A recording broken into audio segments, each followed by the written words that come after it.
Bam. This is Brad Hutchings and live from Rancho Santa Margarita, California. I just butchered that. It is the Break It Down show. Pete Turner. Yeah. Not your best open, but that's all right. Yeah. Maybe be something else. Yeah. Just maybe.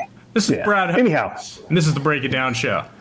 Yeah, we're doing it. All right, man. I appreciate you coming on the show. We're going to talk AI again.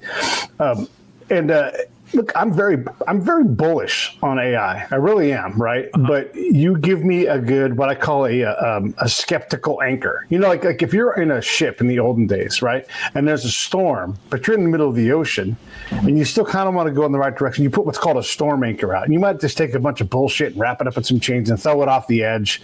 It's got some cloth in there. And it just kind of keeps you from going too fast in any one direction. Yes. That's what a storm anchor is. I'm doing a terrible job of explaining that.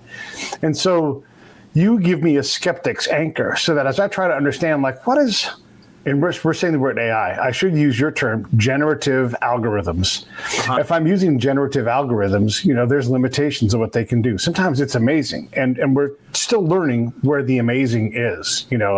I've given you some use cases that friends have told me. We're like, hey, I'm doing this. We had, I can't remember the guy's name, but the energy guy we talked about before, uh-huh. where he's using it to look at data points and talking points and that kind of thing. So today I busted open Grok on X because I like to write about baseball, right? And one of the things I'm fascinated by is who is the median baseball player in terms of debuts in Major League Baseball. So there's been, as of today, 23,737 players to ever play baseball in all of the 160 years of history or whatever the full length is, right? It's a lot of people. And yeah, I wanted to find out who the 11,000 whatever number is, right? And the median, the number where they're equal number better and an equal number worse, not to be confused with the average, where you add up all their whatever and then you divide by the number of people. It's a different number.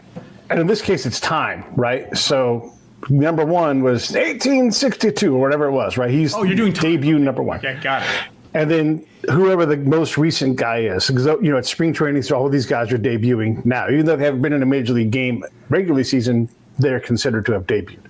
Okay, so to find that middle person, I just think it's fascinating to say, hey, look, so-and-so is the person who's the belly button for every player ever out there. And I can figure out what this is, right? But I can't do it mathematically. I've got to kind of go through a process. So I go into Baseball Reference, and I kind of take a stab at, who's a guy who debuted in the late 60s?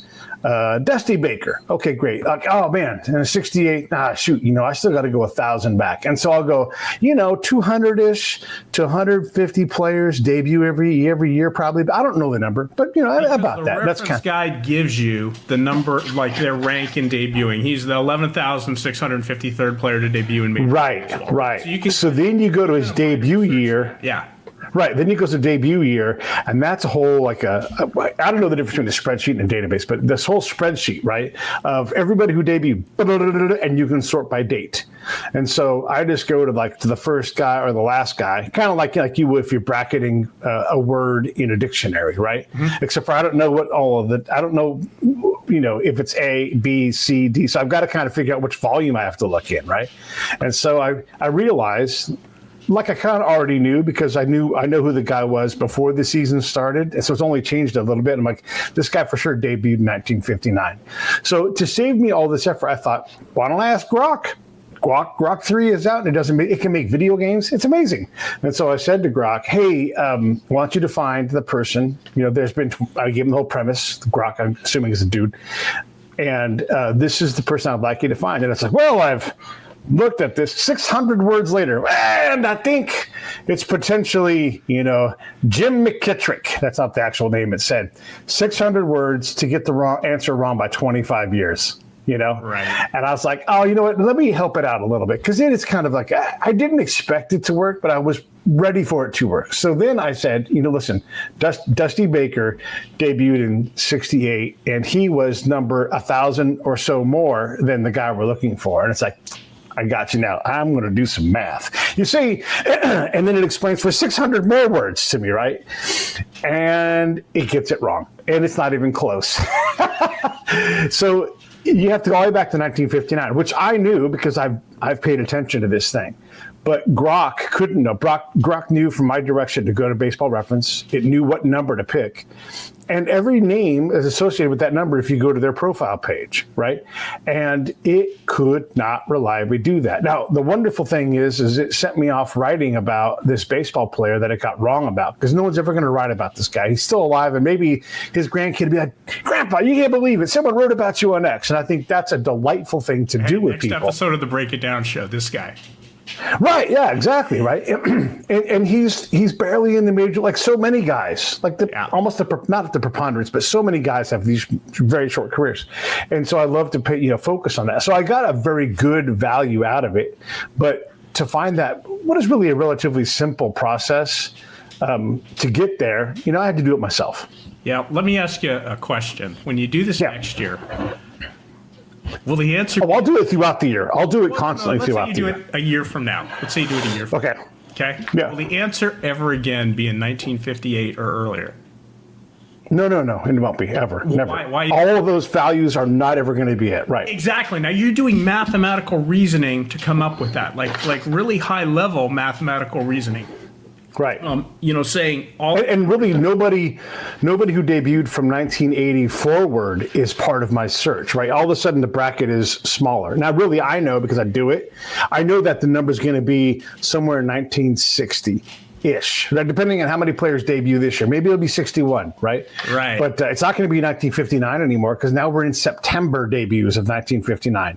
That's right. So all of that is in what I know about this process.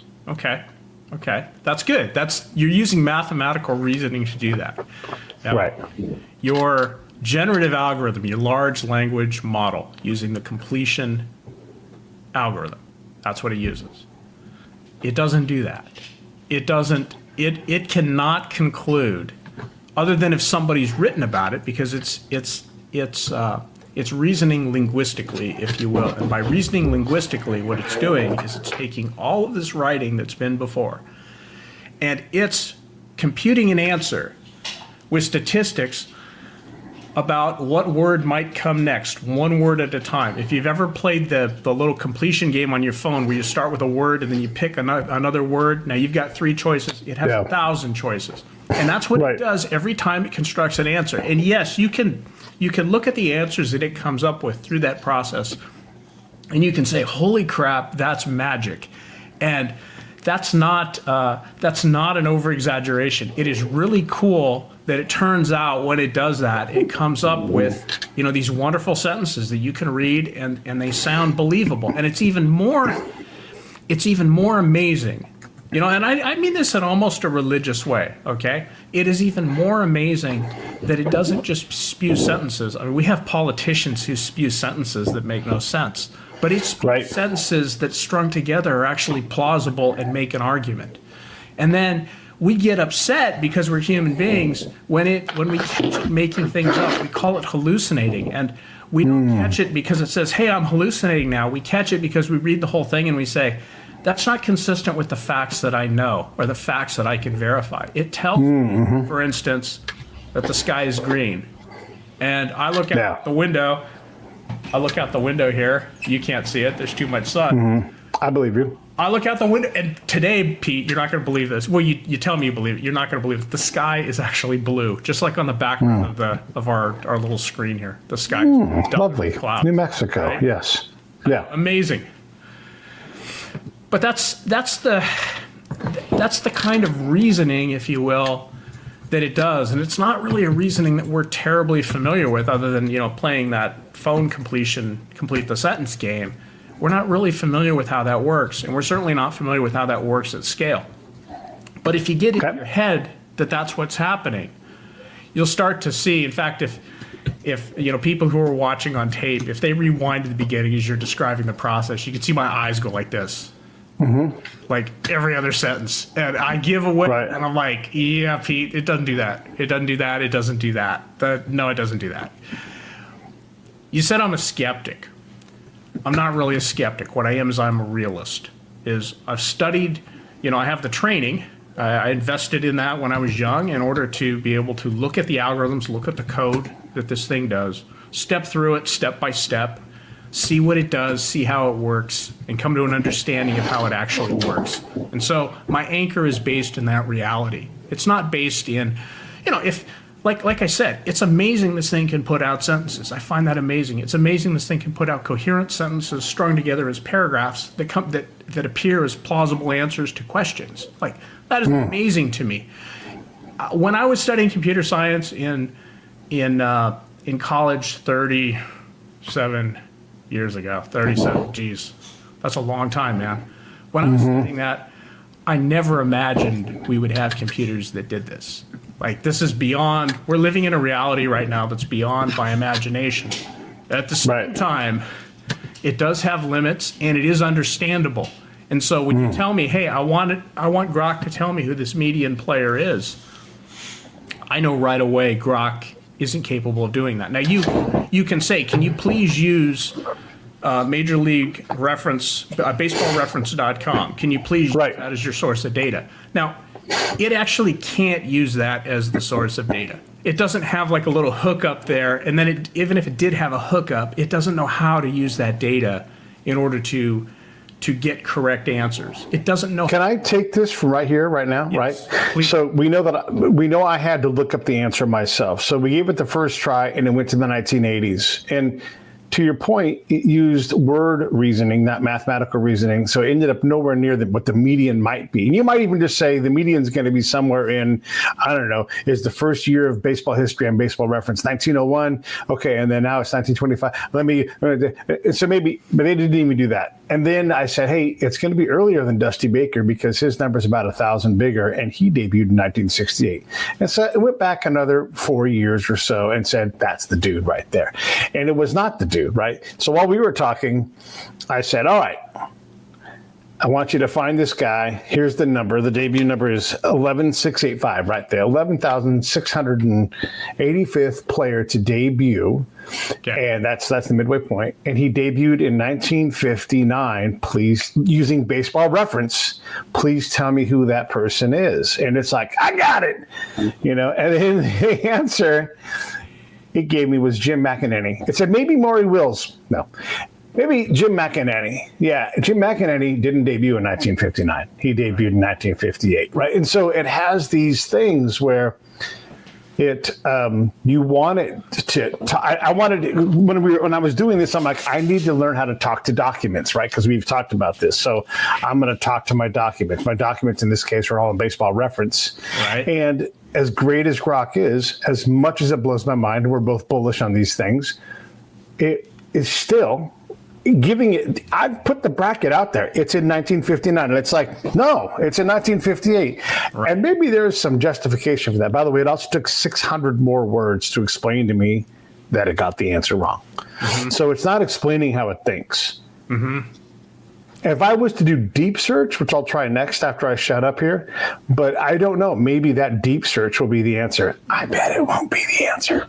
Probably won't be the answer because. All right, so I interrupted you to say all that. So just to amplify your point that it's not thinking, it's not using a mathematical model, it's doing something else, and it can't simply just access Baseball Reference, right? Right. And it can't tell you that it's not. Like, you give it instructions, it can't follow those instructions because it doesn't even follow the instructions. What you're doing with the instructions is you're there's this thing called a context window. Context window is the most powerful thing in these systems. It's where you put your prompt. It's where the system prompt is. It's what they even stuff some safety things into the context window. Like keep you from asking where to bury a body. Okay, if the guy asks where to bury a body, we're going to tell him contact the authorities because the authorities need to be involved in this. Right? They even stuff like that sort of into the context window.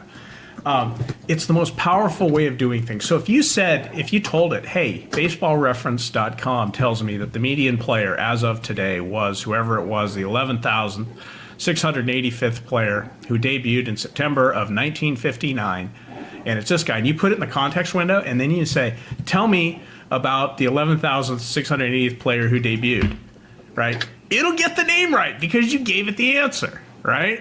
And so this is kind of like when you say, when if you wanted this to work, when you say go to baseballreference.com, and then it might know, and I want to do things with debuts, and it might know, I have a document here which tells me the debut date of every player and tells me what their order number is. It might be able to sort through that and find the 11,685th player is who is the player? Jim Proctor. Jim Proctor. Let's say I had a document of sentences. The first player to debut was whoever it was. The second player to debut was whoever it was on what date. And then the 11,685th line of this is the 11,685th player to debut was Jim Proctor of the, what was the team? Detroit Tigers. The Detroit Tigers on September whatever 1959. And it just had all those sentences. It might be able to pick out the right answer from that linguistically, because the name Jim Proctor and that 11,685 and the word debut are close enough to each other. Now, you've got 23,000 odd players in there. Does the math get confused by that with all those sentences? Because again, it's doing linguistic reasoning, not numerical reasoning, not a lookup in a spread, not like a direct lookup in the spreadsheet, the way that you know how to do. So that's kind of the, it's sort of the be the ball of this thing, right? You want to be the ball and figure what is this machine trying to do, and how is it solving this problem that I pose it? And that's how that's how to be the reality anchor. Yeah, it's interesting because as you've done that, I've tried to get it to find the player again, and I still can't get it to work, right? And so I don't know exactly what I'm supposed to do to make it find it. And I haven't done the deep search button yet, but I said, hey, give me the answer, Pete. The answer what is the answer? Yeah, so it's funny, right? Because I said, the 11,685th player to debut. And so it's like, so I said, give me a bio and some pictures. And didn't give me any pictures. And then it said, this guy was per you. It cites me as a source, the 11,685th player to debut, thereby making it the middle player of all major league players.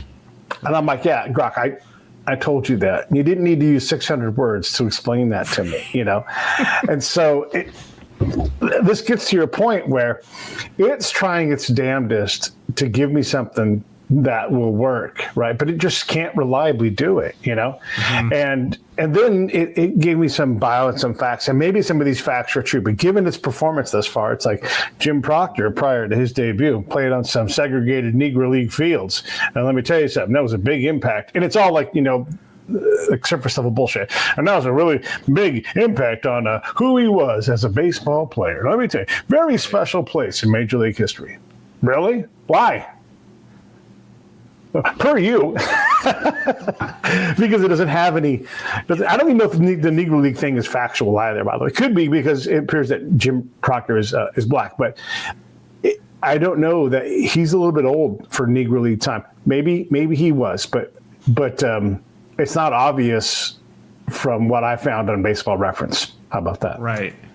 So it would be really interesting if you did a podcast with Jim Proctor this week while he is still the median player, right? Because a few weeks down the road, he's not going to be the median player anymore. Right. And then the rest of baseball history, podcasting, and Twitter starts to write and tweet and podcast about and with Jim Proctor for the next few weeks.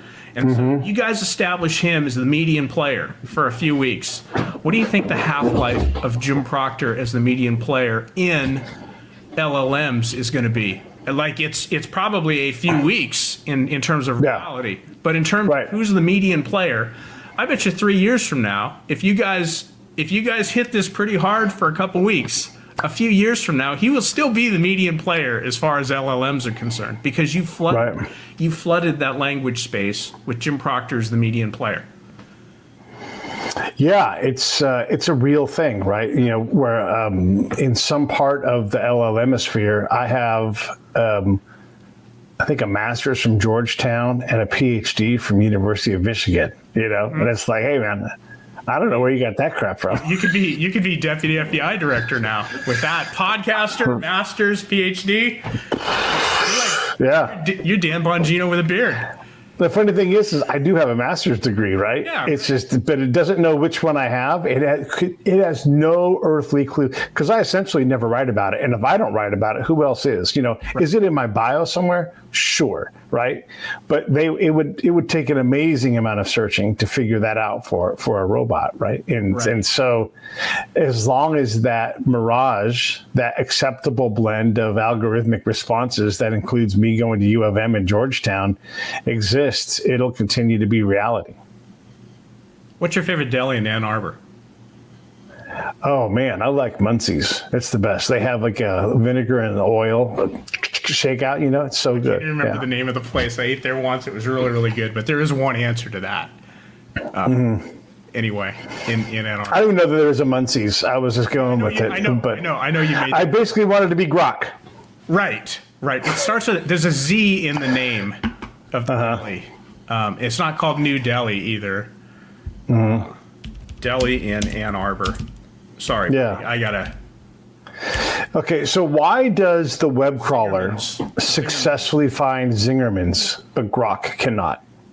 Because the web crawler is using an index search. It has, this is database stuff, but if I have a database of page content, URLs, page titles, and then I build indexes on these with words like Delhi and Ann Arbor and whatever, and then I search those indexes. We know this is stuff we learned how to do, like we learned it academically in the 80s, how to do these indexes. Right. We implemented it. Think of Oracle, MySQL, Postgres, all those names of databases. You know, we implemented that in the 90s, and we scaled it in the aughts. Yeah, that's how it knows how to do that. So why wouldn't you build an AI? Instead of just being generative, why wouldn't you add this database searching capacity to augment, or, you know, as part of your algorithmic response, it's like start with a web crawler search to determine X. This is an amazing question, Pete, and the answer is yes. The answer is that when we have those databases, we don't lossy compress the databases. But when we have LLMs, we super lossy compress the LLMs. Right. At rates of 10,000 to 1. Right. Where we lose a lot of the original data. In fact, that's where hallucinations come from, because it knows of these associations, but it doesn't really know, hey, these associations are tied to this reality.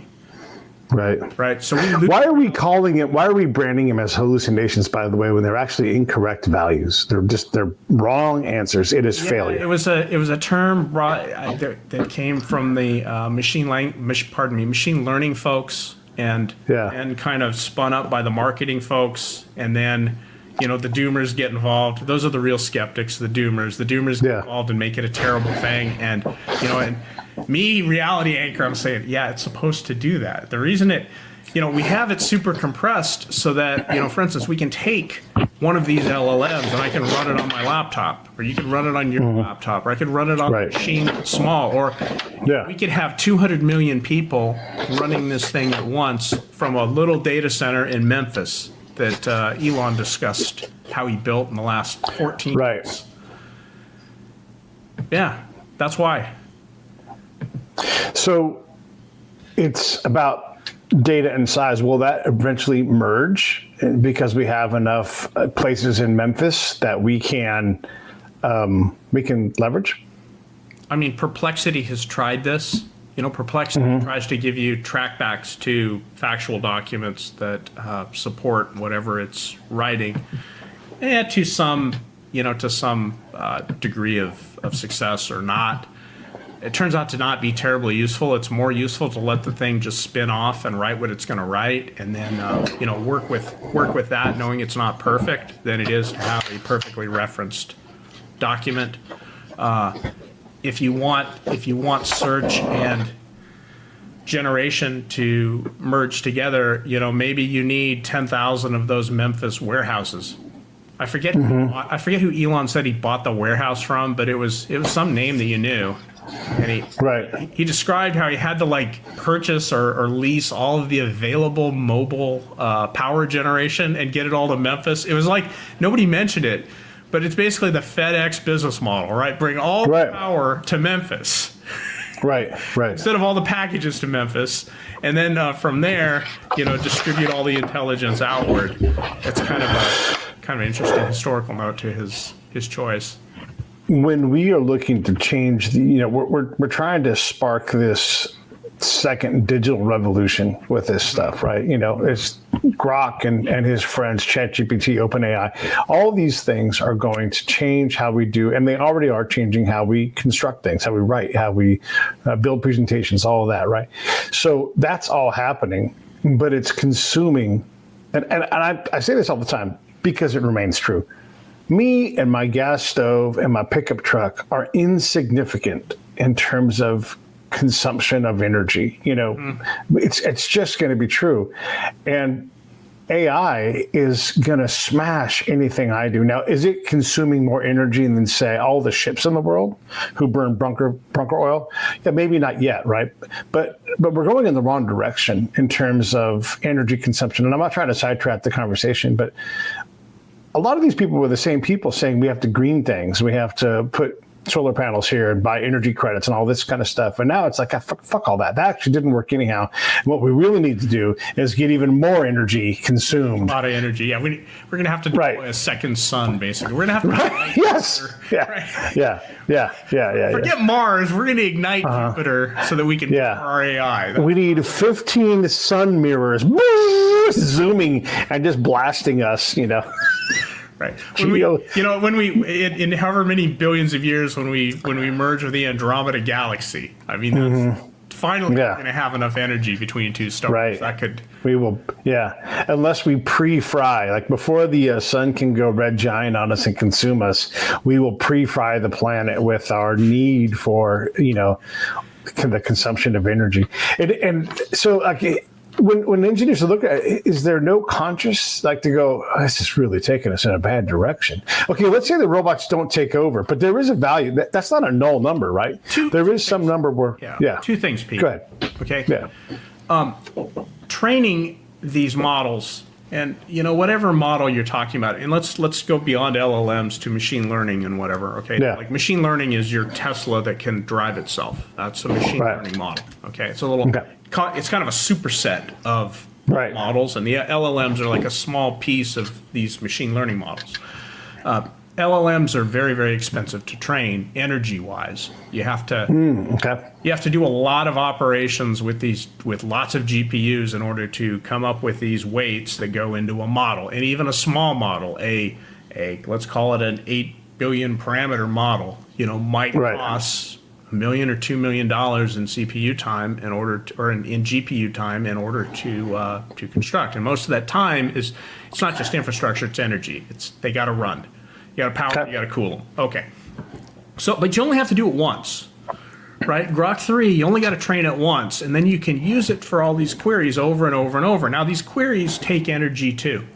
And when you see Grok 3 spit out an answer really, really quickly, and it tells you, I don't know, it doesn't tell you how many flops it consumed or whatever. But let's say you compare that to running an answer on a local LLM, like on my laptop. My laptop is not as speedy as fast, but my laptop's fast enough, and it's using just a CPU, not a GPU. And you can hear the fan spin up for 30 seconds while it's generating its answer that would take Grok 3, 3 or 4 seconds. But it's 30 seconds. I can't read that fast anyway. So if I'm reading as it's generating, it's getting way ahead of me, even at slow speed. Sure. Maybe distributed computing, where inference, as they call it, inference is generating these things, where inference is on the edge, will turn out to be a more efficient way of doing things. You already have these computers on. They're already doing things for you. I'm having a chat with you. I run a query on my local LLM. It's probably not sucking up too much more energy than I am just doing what I'm doing with you right now. Right. In which case, I don't worry too much about it. I might do, let's say I do 100 or 200 of those a month. It might cost me 2 or 3 cents. It's not not that big of a deal. Okay. Whereas when I have 200 million people hitting, or, let's say he has 20 million people hitting the Memphis data center regularly 5 or 6 times a day, he's running up bills in the millions of dollars, per week. For energy. He's got to bring in Tesla battery packs or get all the mobile power generation that's available to Memphis so he can start up his data center. Meanwhile, working with the local energy monopoly to get hardline in there with real energy that he can use. We don't have that problem on inference if we're doing it distributed. Now, what problem do you have if you're doing it distributed? Well, it's really hard for people to monetize inference if it's running on your computer. Okay. Whereas if it's running in a cloud, super easy. You can display ads, you can have a subscription price, you can, do whatever you like. But if it's running on somebody's computer and it's good enough, pretty hard to monetize that. Right. When you, so all of that is interesting in terms of looking at like the cost, and I'll say the energy cost, the work cost, the financial cost, to justify all of this money being spent on this stuff. And again, this is like where the cynic anchor is coming in. Like, how in the heck do we make all these different models that are now competing?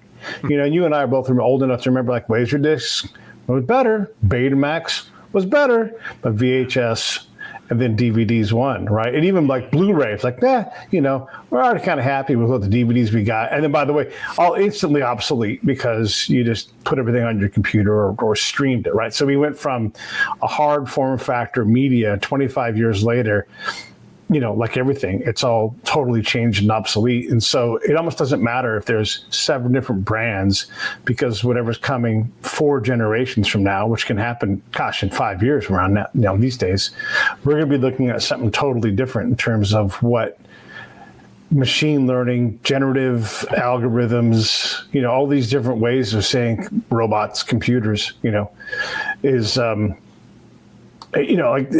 we talking about Grok being loaded into my Tesla robot, and I ask it questions, and I'm like, wrong, Jim Proctor is the answer. Ha ha. I mean, it's not inconceivable. So let me lay some foundation here. There's basically 4 ways that you can do inference. Okay.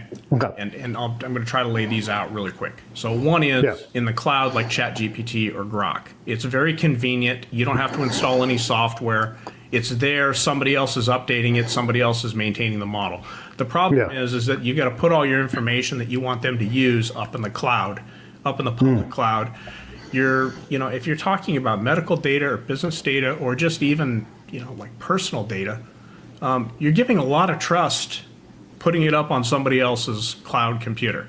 Like, you're really trusting them you're trusting them not to do anything nefarious, and you're also trusting them not to do anything stupid, like let the hackers in and take your data. Right. Okay? Yeah. So there's pluses and minuses with that.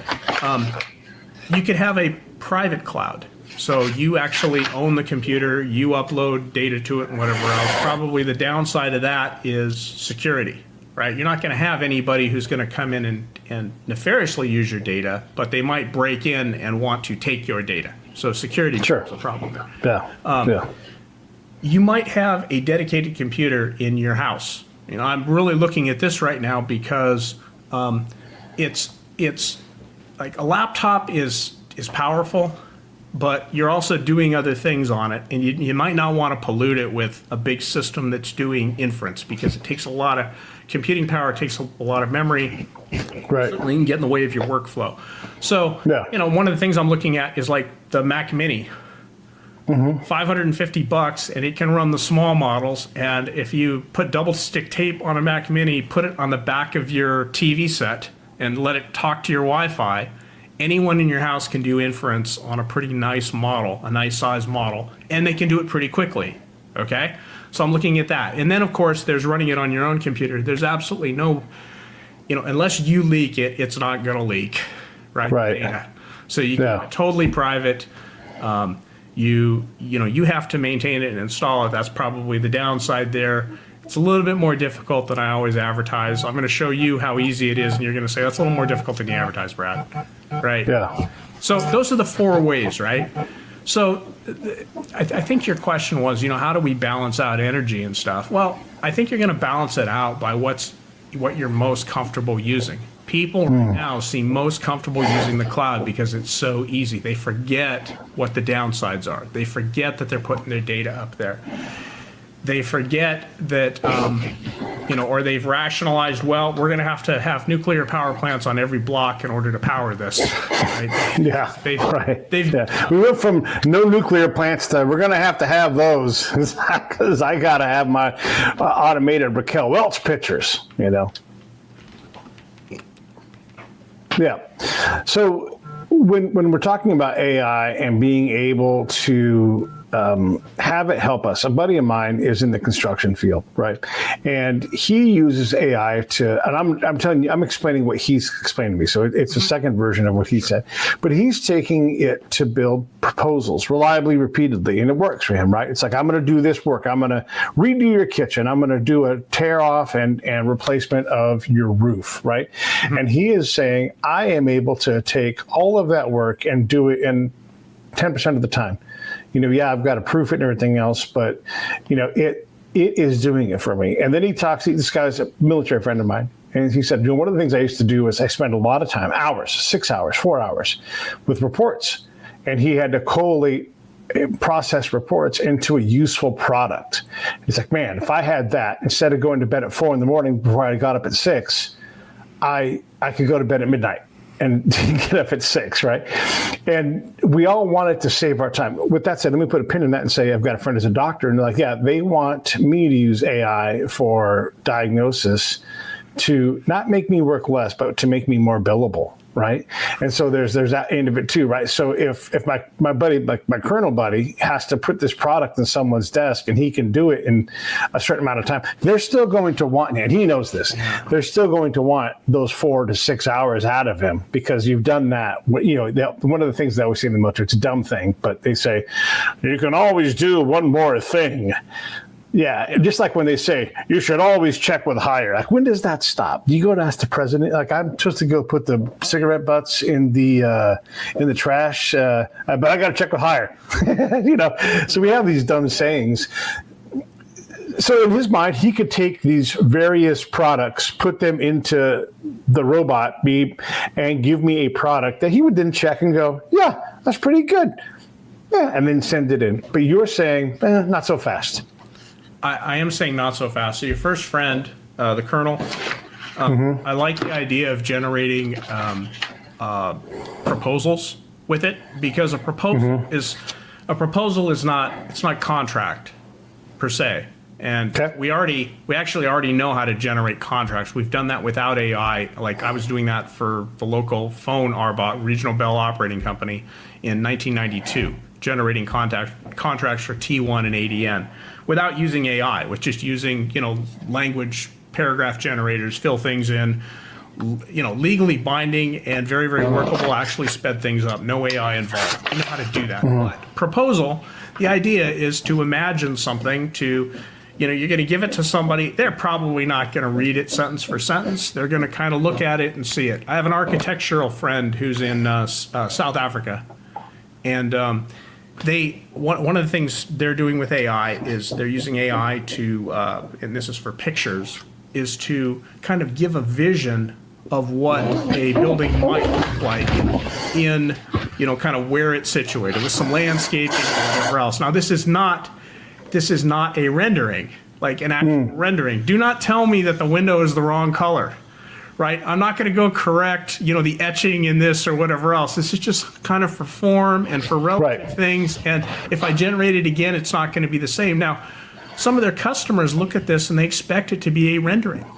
And so you've got to evaluate, hey, can my customer handle that this is not the actual, rendering of this thing? This is a 5-second thing to give them a visualization. You've got to establish that that's okay in your talk with a customer. So if your friend can give a proposal and the customer can understand, hey, this is ballpark. Like, when you're ready to do this, I'm going to itemize the things we're going to do. I'm going to give you, like specifications of everything and all that. I'm going to give you prices for each of these things, and you're going to pay something at the bottom for it.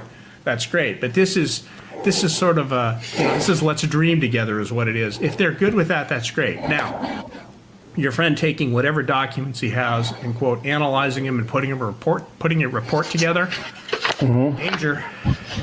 Yeah, it's not good at that. It's doing linguistic reasoning on things, and its linguistic reasoning is not, the high level reasoning that you think it is, where you say, hey, this is the important detail from here, this is the important detail from here, these things interact with most of all these things, and this is going to be the result of this, and this is my recommendation. I'd be scared to death of. Let me add a little more risk factor. Obviously, you're deployed, so you're in a combat environment when you're creating this, right? And if he's creating this and he's an 05 and 06, that's just pretty, like, the next grades up are general, right? So he's either on a general staff or he's working for a colonel, and he's trying to, in this case, I think he's working for a general. So he's trying to give them the best analysis that he can give. So he doesn't have E4 Pete, who's two ranks over and like many ranks down, right? He's maybe taking reports from guys like me or E5s or E6s or E7, enlisted guys who went out in the field and grabbed some information. He's maybe taking that information, but he's using his big expert, highly trained master's degree from Sam's brain to put something together that resonates with the boss. And it's all, just keep this in mind, it's all sales work. When I'm writing an intel report, it's sales work. I'm writing a news story. It's got a headline. It's got a text. I'm trying to get people to understand what's happening, right? And I'm writing it vertically so that it applies to all these audiences north of me. He's doing the same thing. So there is some like, how do I make this compelling? Because you get so many things. It's easy to read something but don't care. Yeah. Don't care. And you're filtering. This gets into the nitty gritty. If he's taking the reports, he's reading them himself, he's making some notes about what he thinks. So he's doing this analysis by hand. Right. Excuse me. Now he hands those notes off to the LLM and says, hey, craft me a sales pitch that brings these points into view. I'm 100% down with that process. If his process is take these reports, stick them to the LLM, tell the LLM, write me an email that summarizes these, and then gives a recommendation in sort of a salesy way that's going to convince the people higher up. Yeah. Right? It's right. Subtle. It's like that subtle in like what you do. You have to be the LLM and think what the LLM is doing at that step to establish the legitimacy of your process. When Google is trying to summarize my 2-line email, why do I need it to do that?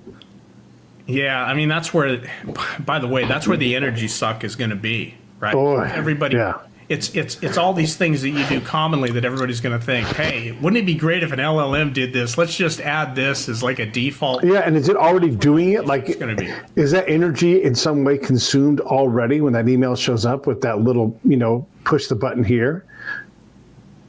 Maybe not, but the point is, right. that, 20 billion emails a day, that's going to add up. Yeah, real fast. Even if it's just a cookie that goes to the server to be ready, because Pete may want us to summarize, because you got to summarize instantly, because and how many times can it summarize? Okay, like if I sent you a 600-word answer on who the belly button is, the median player from all the major league debuts, and it's 600 words, and you're like, I don't want to read all that shit. Is it going to take what is in that email and give you something valuable? So summarizing what it tends to do, and again, being the ball here, what you're going to do is you're going to put all the real content at the top of the context window, and then you're going to say summarize that content. What it tends to do is actually shorten it. So if you had something that's 100 sentences, you're going to find typically that instead of, like, if you were to summarize it, you would read it and then you would write it out in your own words. It's definitely not going to do that. What it's going to do is it's going to go through and it's going to say, hey, these 4 sentences, maybe what's the most important sentence? And it'll probably pick that out rather than synthesize those sentences together into something shorter. That's just how summarizing tends to behave. They try to give it examples of how a summary works, and that's how the examples work. They don't have good examples, like widespread, nobody has good examples of summarizing things that it can then quote, learn from, even if it really, it's debatable whether it really learns that or whether it's just trying to find a format, which is make it shorten it. Yeah. So then, if that's the case, does Google want there to be a crap product that people are going to not use? Is that what's happening? I don't know that people aren't going to use it. There's this whole satisfice thing. We don't use the term much anymore, but have we found an output that people are happy with, even if it's not great? And look at anybody who gets excited about Grok or ChatGPT. And I mean by really, look, Pete, even look at you. You're hoping for something you can use. Right. You're not like. I would say is sort of a real, the realist anchor would be, well, it would be nice if I got something that I could use, but I'm going to expect that I'm not going to get something that I can use, and I'm going to be pleasantly surprised if I do. And I'm not going to expect that the process is always going to work. I'm going to be pleasantly surprised if 1 out of 10 times it'll work. So maybe my process is, every time I do something that involves an LLM, I do it 10 times. And then I kind of look at the answers, categorize them in my head as to, where they are. One of them looks like it might be kind of promising, and I might take that one. Or I might actually do some synthesis among them and take the best parts of each. Notice how much extra work I'm doing with this rather than just doing the work myself. Right? In order to come up with something that's a very high quality answer. And in which case, maybe it's just have an answer. It's funny. I think when you and I were both young, there was probably somebody who told us, hey, if you don't know, it's okay to say you don't know. And this made you, like a top, instantly adopting this advice made you top 5% thoughtful and mature over everybody else because nobody told them that, right? Right. And when we throw these LLMs in, it's actually caving to the opposite of that, which is just put something out there. Put something out there and let's see how it goes.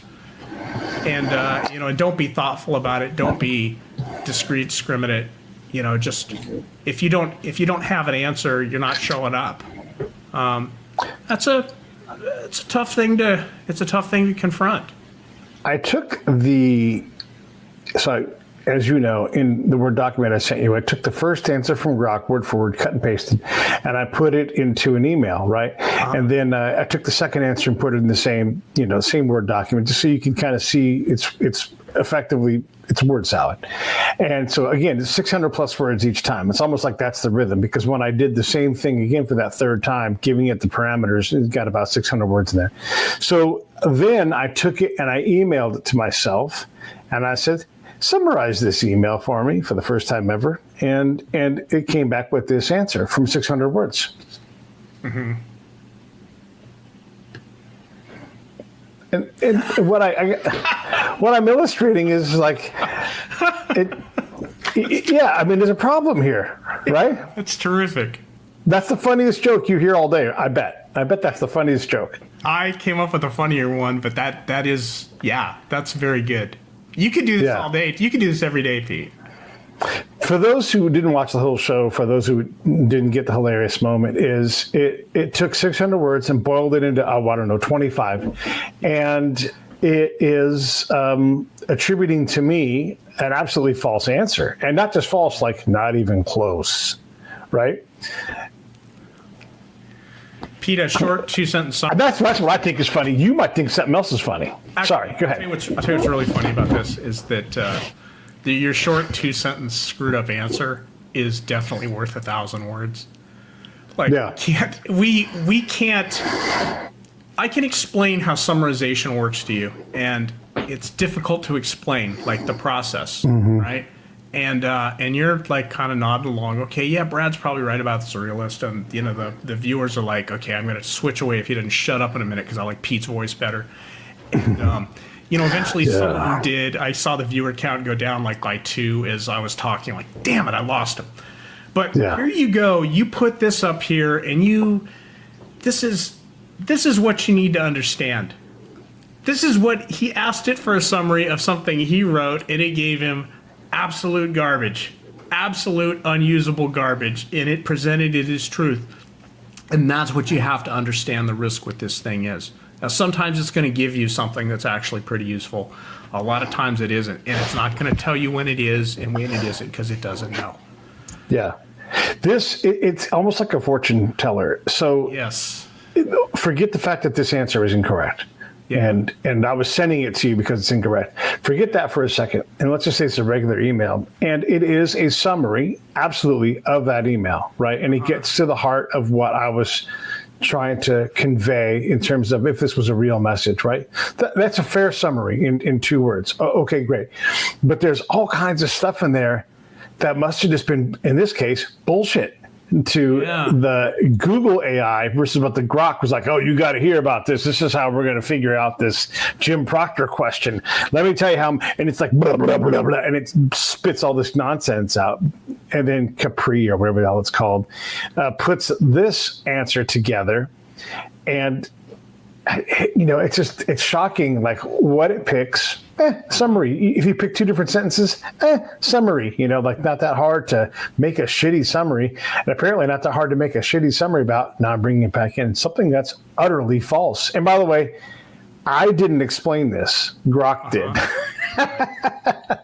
So look, and it doesn't know that, right? It can't know that because I didn't include that context in my previous email. But the whole thing is. Well, it's a problem. So I want to bring this in too, because as we become more dependent upon these machines, we're also learning that we can be bamboozled with images, with video, all kinds of things. Matt Tardio posted a video, and he was Matt's on. Everybody should follow him on X. He's fantastic. He's a former Green Beret. He's been on my show a couple times, and he was like, "Look at these damn Zionists invading into Gaza again with their tanks." As Israel comes into, and he calls them a bunch of Nazis, and and then he points, and he's like, "See, they're Nazis. You can even see the swastika on the Gaza telephone pole that has it's written." And so he was making. First off, he's making a joke. And if you watch any of his work, you understand that this is a joke, but people see it and they just respond, right? So we know that we can be tricked by anything. So I say all that to ask you this. We talked about this before. So if I go into Baseball Reference, they have fantastic tools. I love them. I use them all the time. Everybody who's interested in baseball, it's a great place to go and find things out. Okay, so there's a lot of ways to evaluate careers and what happens on the field, right? And there's different pathways. I call them clipboards to search. You're like, I want to figure out who has the middle career of all, middle debut. And so like you've got to try to, I don't think there's a tool to actually do that. Let's say I wanted to find out what 10 players have played third base the most in their career. I mean, stood at third base and played there.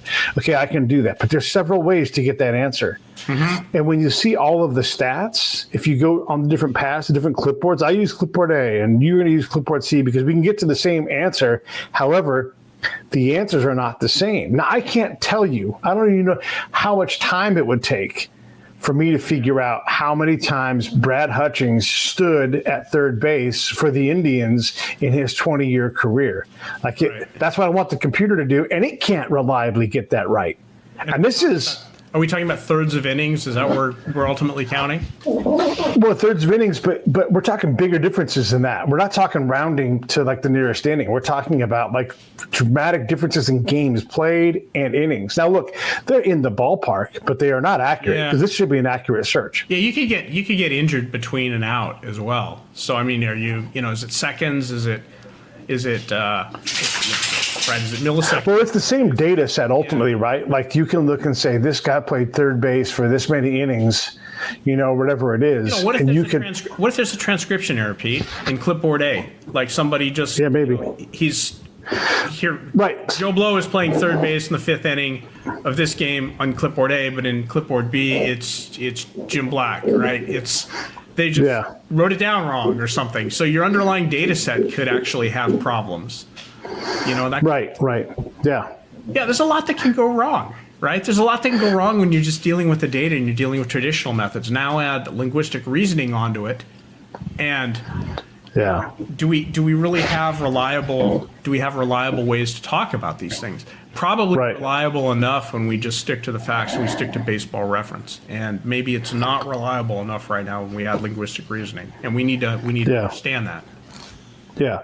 Yeah. And so when you pull these values up, right, and I use clipboard A and you use clipboard C, and we get to the same answer, but they're different values, even if it's not even a 1% difference, it's a dramatic difference. It makes one look right, one look wrong.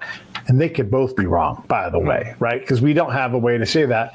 And I don't know that Baseball Reference is very upfront in saying there's going to be errors in your data searches. Right. I know as someone who's kind of familiar with stats, like, hey, as long as we're within 3%, that's the normal thing. There's so many things. It's like when we try to measure the greatness of center fielders, and you're like, well, clearly Willie Mays is. Actually, here's a good example. There's a guy named Jacob deGrom who pitches. He's fantastic, but he gets hurt a lot. Yeah. And then you got Tommy John, who got hurt one time, but was fantastic for 25 years, right? Like he played for a quarter century. He's like one of the guys who's played the most seasons ever. It's like him, Nolan Ryan, a couple other guys, and so. He is great. But if you put them on the field at the same time, because everything else matters too, you don't know who's going to win that game. Because Tommy John wasn't a bad pitcher. DeGrom was a great pitcher. Yeah, they still got to play the game. Still got to play the game, Third baseman Brad Hutchings still might yank one down the line, and everybody's like, greatest day of his life. Right. And it happens to be DeGrom that you smash it off of, So these things, it all plays. So there's effectively no difference a lot of times in these numbers, right? Right. But when you're handing it to a client, and they total up. If you go in front of a colonel and you're like, well, boss, let me orient you to my slide, and you point at your slide and you talk about things, someone is going to be in that audience. They're going to be looking like, oh, he's got a pie chart. Hey, your pie chart equals 89%. And you're like, motherfucker, but you're right? Like every little detail matters, especially if you're trying to sell someone something. So if you're using AI and you're going to go proofread it to make sure it's right. I don't know. It's just sources are so questionable now. Like you can rely on Wikipedia pretty much, right? But you also had better go check all the referenced articles to make sure that they say what they're going to say. Oh, and now you realize there's a heavy left lean to Wikipedia. And so that may not, and all these answers with sourcing get to be a real problem. And now all of that, in my mind, is dumped on top of generative algorithms. Pete, let me wrap it up with this. We are storytelling beings. This is what we do. This is what language is for. It's for telling stories and stuff like that. We reconcile our stories, and prior to like linguistic reasoning done by computers, we reconcile our stories with facts. We ground them, and we have this concept of bullshit, and we can sniff it out and we can see it, and kind of right away we say, yeah, the sky is not green, right? Somebody comes in telling us a story that the sky is green, and we know that there's something wrong, and we have methods to go and find out what's wrong that led them to that conclusion. Now, when we do more and more linguistic reasoning that's not tied to actual facts, actual things that can be measured, etc., we're going to have more and more things that don't make sense without us. And we need to figure out in our process how we get things grounded when they aren't grounded through the reasoning process, because linguistic reasoning does not ground these things through the reasoning process. That's a big problem that we have with it. At the same time, we're becoming more dependent on it. We want to trust it more. We have Elon Musk who says we want to do AI that's factual, like that's his North Star. I hate that. I hate North Star, but that's his North Star, right? We want to have factual AI. You're not going to get there, Elon. You're not going to get there. It's going to be a nice journey along the way, but you're never going to get there because that's not what this stuff does. And that's kind of a problem that we go with. I don't think it makes it unusable. Like, we are storytelling human beings. These things help us tell stories. Well, let's focus on telling the story.